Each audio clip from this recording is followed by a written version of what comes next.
ആ കുട്ടി നിരപരാധിയാണ് സാർ. ആ കുട്ടി ഒരിക്കലും മദ്യപിക്കില്ല.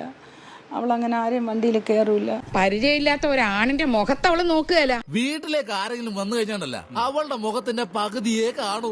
ബാക്കി ജോസിന്റെ പുറത്തായിരിക്കും അല്ലേടാ കൊച്ചാപ്പി? സാർ ആ കുട്ടി ഒരിക്കലും മദ്യപിക്കില്ല. അവളങ്ങനെ ആരെയും വണ്ടിയിൽ കയറൂല. അവളൊരു പാവം പെണ്ണ. ഇത്തിരി ചെറ്റത്തരം കയ്യിലുണ്ടെന്നേ ഉള്ളൂ. വീട് വിട്ട അമ്പലം, അമ്പലം വിട്ട വീട്.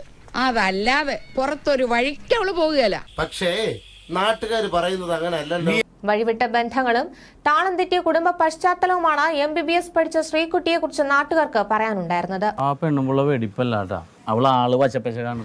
നാട്ടിലൊക്കെ നിങ്ങളുടെ കുട്ടിയെ കുറിച്ച് അത്ര നല്ലോന്നല്ല കേക്കണേ. 18-ാം വയസ്സിൽ ഒളിച്ചോടി മടങ്ങിയെത്തിയത് കൈക്കുഞ്ഞുമായാണ്. പുല്ലു തിന്നുന്ന ക്ലാവായിട്ട് പോയി പാല് കിടക്കുന്ന പശുവായിട്ട് വന്നു. നെയ്യാറ്റിൻകര വഴുതൂർ സ്വദേശിയായ ഷാജിയാണ് ശ്രീകുട്ടിയുടെ അച്ഛൻ. ഷാജിയുടെ വീട്ടിലെ ജോലിക്കാരിയായിരുന്നു ശ്രീകുട്ടിയുടെ അമ്മ. ഷാജിയുടെ 2ാം വിവാഹമായിരുന്നു ഇത്. നിന്നെ കണ്ടപ്പോഴേ എനിക്ക് തോന്നി നേരെ ചുവയുള്ള തന്തയ്ക്കും തള്ളയ്ക്കും ജനിച്ചല്ലെന്ന്. കൂടാതെ ലഹരിക്കും അടിമ. ഇതിൽ കൂടുതൽ നീ എന്താ വേണ്ടേ?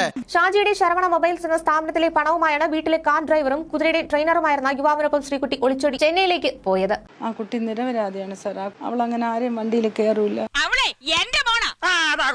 മത്തം കുത്തിയ കുമ്പളം മുളക്കില്ലാന്ന് കേട്ടിട്ടില്ലേ?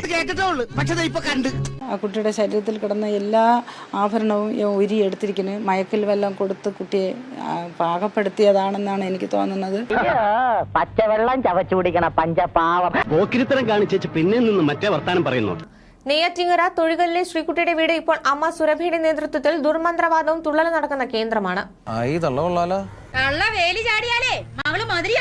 എന്തായാലും ശ്രീകുട്ടിയും ഫാമിലിയും ഒന്നും അത്ര വെടിപ്പല്ല എന്ന് കൃത്യമായിട്ടുള്ള റിപ്പോർട്ടുകളും അവിടുത്തെ നാട്ടുകാരുടെ എടുക്കുകയെന്നും ഒക്കെ മനസ്സിലാക്കാൻ പറ്റുന്ന കാര്യങ്ങളാണ്.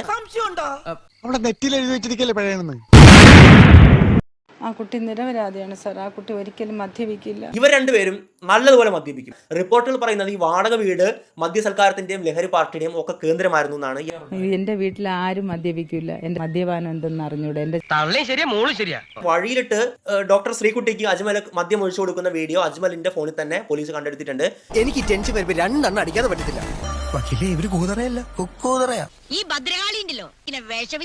ഇവരുടെ വീട് ഒരു ലഹരി കേന്ദ്രമായിരുന്നതായിട്ടാണ് ഞാൻ നേരത്തെ പറഞ്ഞ പോലെ നാട്ടുകാരൊക്കെ പറയുന്നത്. അയ്യോ ഇല്ല ഇല്ല ഇല്ല ഇല്ല ഇല്ല ഒരിക്കലും ഇല്ല. എന്റെ വീട്ടിൽ ആരും മദ്യപിക്കില്ല. എന്റെ ചേട്ടൻ മദ്യപിക്കില്ല. ഞാൻ മദ്യപിക്കില്ല. എന്റെ വീട്ടിൽ അങ്ങനെ ഒന്നുമില്ല. ഒരു സിഗരറ്റ് വലിയില്ല, വെള്ളം അടിയില്ല, ഒന്നും. ഇപ്പൊ ഇനി മുതൽ ഫുൾ കഞ്ചാവ്. ഈ കേസിൽ വനിതാ ഡോക്ടറാണ് ആ വാഹനമെടുത്ത് മുന്നോട്ട് പോകാൻ ആവശ്യപ്പെട്ടത്. നാട്ടുകാർ പറയുന്നതിന് വണ്ടി നിർത്തുക എന്ന് കേണപേക്ഷിച്ചിട്ടും ചവിട്ടി വിടറ എന്ന് പറഞ്ഞ് ഈ ശ്രീകുട്ടി അവനെ മൂപ്പിച്ച് വണ്ടി എടുക്കാൻ പറയുകയായിരുന്നു. എന്റെ നീ അല്ലേലും മനസാക്ഷി ഇല്ലാത്തവനാണ്. എന്റെ മോളെ എടുത്തോണ്ട് പോകാൻ പറയില്ല. ഒരിക്കലും പറയില്ല മോനെ. പാവപ്പെട്ട ഒരു സ്ത്രീയെ കൊല്ലാൻ വേണ്ടി അവൾ ഒരിക്കലും പറയില്ല.